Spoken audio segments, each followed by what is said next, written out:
Hello everyone and welcome back to my channel dito sa Seryosong Usapan with Kuya Jun. Ang ating pag-uusapan naman sa ngayon ay itong ginawang pagbabanta nitong si BP Sara sa ating presidente at sa ating First Lady at pati na rin dito kay Martin Romualdez. Bago yan, ito, pakinggan muna natin itong mga binitawan niyang salita. Ito ang sagot ni Vice President Sara Duterte nang tanungin sa isang online press con kung paano raw niya poprotektahan ang sarili sa gitna ng pagbatikos niya sa pamahalaan. May kinausap na ako na tao. Sinabi ko sa kanya, kapag pinatay ako, patayin mo si BBM, si Lisa Araneta, at si Martin Romualdez. No joke. No joke. Nagbilin na ako, ma'am. Pag namatay ako, sabi ko, huwag ka tumigil hanggang hindi mo mapatay sila. And then he said yes. Partikular na maaasahan ang mga patama niya kay Pangulong Bongbong Marcos. Yun ho yung mabibigat na binitawan niyang salita na kanyang sinabi na meron na siyang kinausap na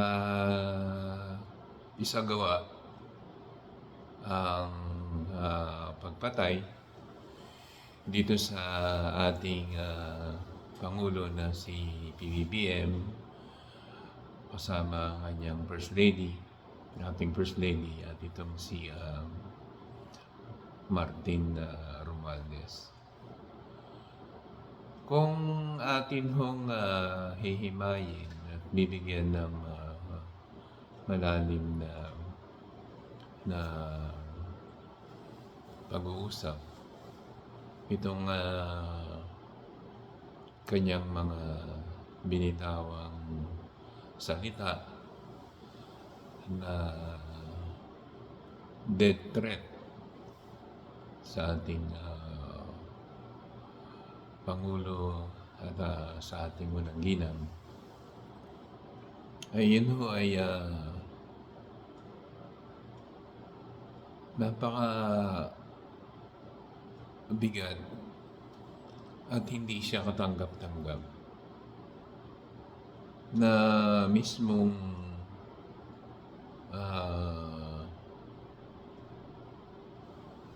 pangalawang Pangulo siya mismo ang or naggaling mismo sa bunganga niya ang isang pagbabanta na yon na binabantaan niya ang buhay ng ating Pangulo at ang unang ginang. Sinabi niya na may nakausap na daw siya at sinigurado niya na huwag titigil yung nakausap niya hanggat hindi niya napapatay itong nabanggit na pinapatay niya na si ating presidente na si Bongbong Marcos at ang asawa, si First Lady, at itong si Martin Romualdez. Parang nagkakatugma yung sinabi noon sa isiniwalat ni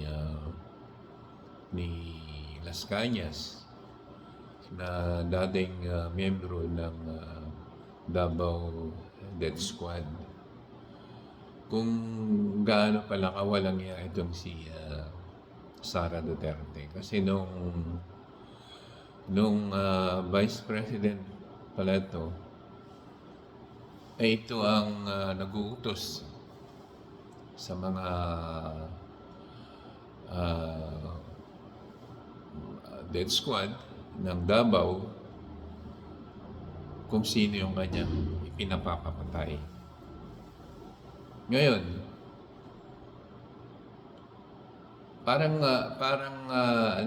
tugma na yung sinabi ni Las Cañas. Natuto pala na itong si Sara Duterte ay reyna ng tukhang. Sa kanya nang galing yung tukhang. At siya pala yung tinagurian noon sa Davao na reyna ng tukhang. Ayon dito kay Las Cañas ng dating membro ng Davao Death Squad. So ngayon, parang tumutugma na yun dito sa walang pakundangan na sinabi ni BP Sara sa social media na meron na siyang kinausap na kumbaga hard killer na para patayin ang ating Pangulo at ang unang ginang at itong si Martin Romualdez. Kumbaga, dun sa walang habas na na pagbigkas niya at pagsalita niya sa yung salitang pagpatay na meron na siyang kinausap. Para bang sanay na siya. Para bang sanay na siya na mag-hire ng tao at utusan ipapatay kung sino man yung ayaw niya, kung sino man yung kalaban niya. Di ba? So, kung ating susumahin, yung isiniwalat noon ni Arturo Las Cañas kung anong uri na tao itong si Bibi Sara na tinawag nga ni Las Cañas na demonita itong si Bibi Sara. At yun na nga, ito pala si Bibi Sara ang tinaguriang reyna ng tukhang sa Davao. So doon nag-umpisa pala yung salitang tukhang na yun ay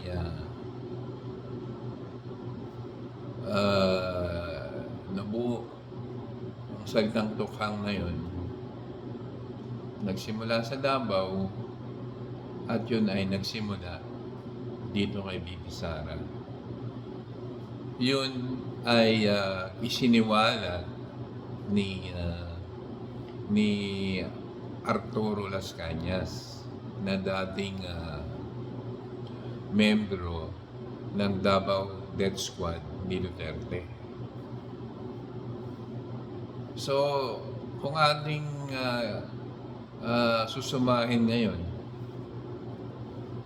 parang tugmang-tugma na yung isinawalat na yun ni Las Cañas. Kung noon, hindi natin to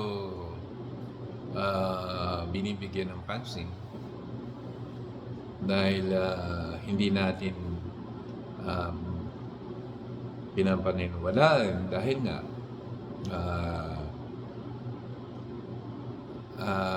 wala tayong pruweba na na pwedeng idugtong doon sa akusasyon na yun ni Arturo Las Cañas. Pero sa ngayon parang meron ng linaw, nagkakaroon ng idea sa atin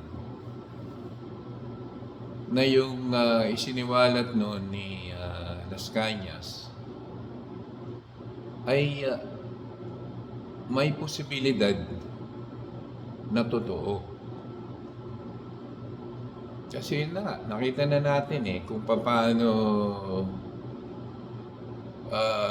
magsalita itong si BP Sara na walang pakundangan na sinabi niya na may kinausap na siya na para patayin ang ating presidente na si Bongbong Marcos at ang ating unang ginang at si Martin Romualdez. Na binigkas niya yun na para bang casual sa kanya na walang pakundangan at nakikita mo na parang sanay na siya, kumbaga. Yun ho yung nakikita ko sa aking pag-analisa o pag-analyze na aking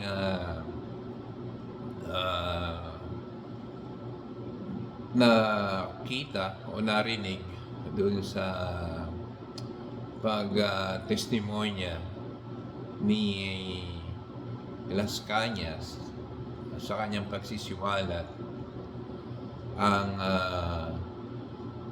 pagpatay doon sa Davao.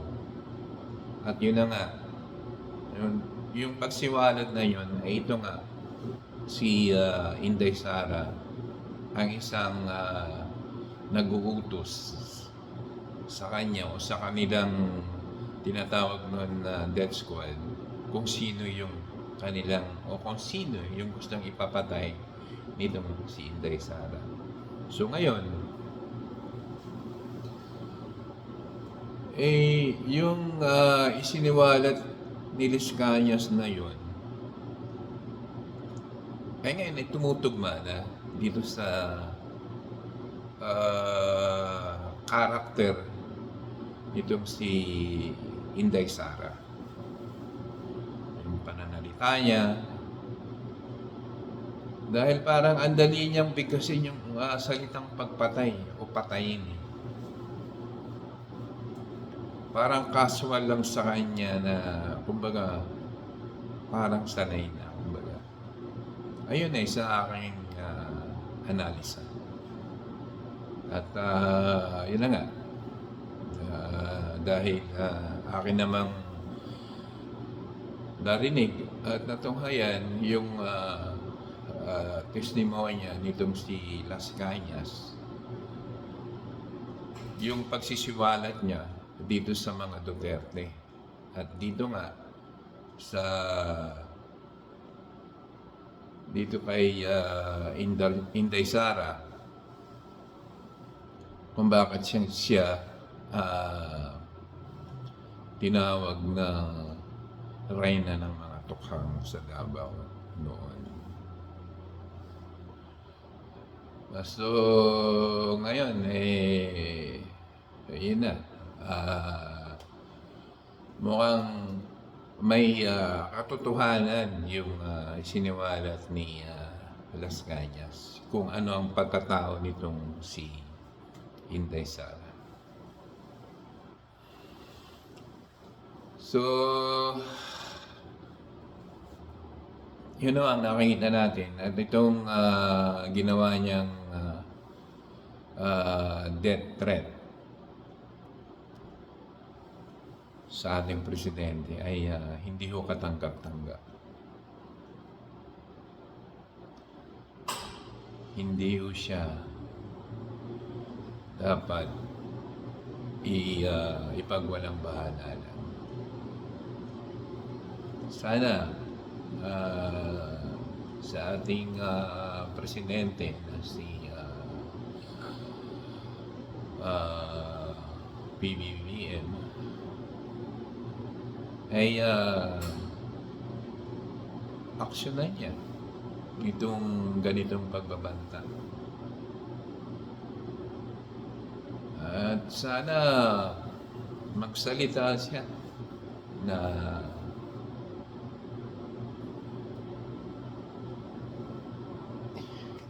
kinukundina niya itong ganitong mga pagbabanta, lalong-lalo na pagbabanta sa buhay niya.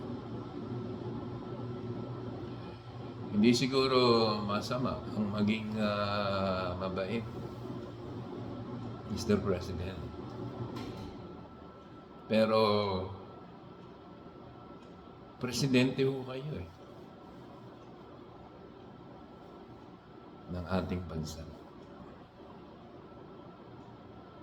Ako, siguro, yung mga ibang kababayan natin, gusto namin na may makita naman sa inyo na ipakita nyo rin sa amin na kayo ay may paninindigan, lalong-lalo na buhay nyo na ang pinagbabantaan. Humanga ako. Humanga kami sa inyo. Sa paninindigan nyo sa West Philippine Sea, dahil ito'y ipinaglalaban nyo na teritoryo natin. Humanga ako at humanga kami sa inyo, mahal na Pangulo. Ngayon,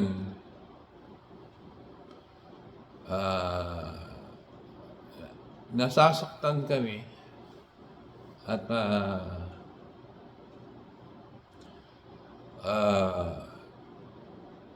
nagagalit dito sa ginagawa ng ibang tao. O sabihin na natin, na diretsyahan, ang ginagawa sa inyo dito, vice presidente ninyo,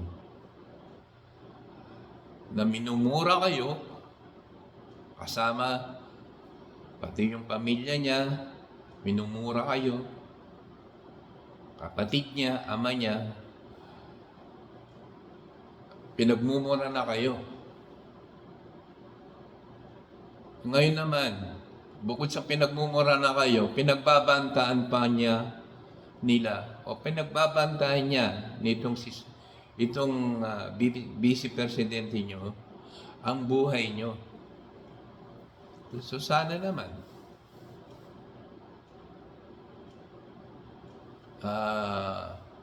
makita nyo sa amin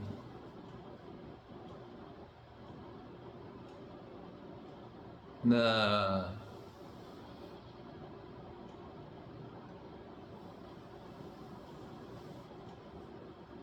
hindi kayo yung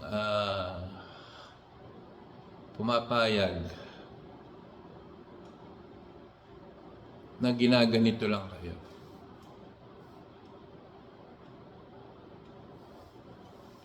Sumasama ako sa pakiusap nitong si Mike Abe na isa ring vlogger na akin ding hinahangaan. Ako'y sumasang-ayon sa kanya sa kanyang pakiusap sa inyo, Mr. President.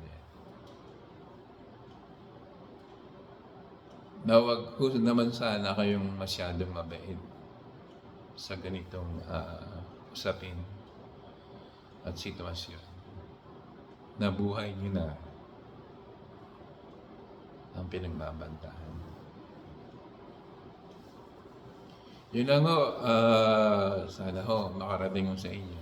Bagamat ako isang vlogger lang, na hindi kilalang vlogger, pero pinapaabot ko sa inyo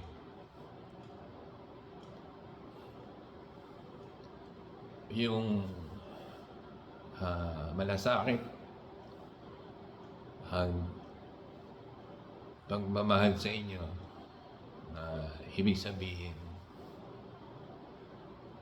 nasasaktan kami sa mga ginagawa nila sa inyo. Yun lang o, mahal na President. Maraming salamat po. At maraming salamat din ho sa lahat.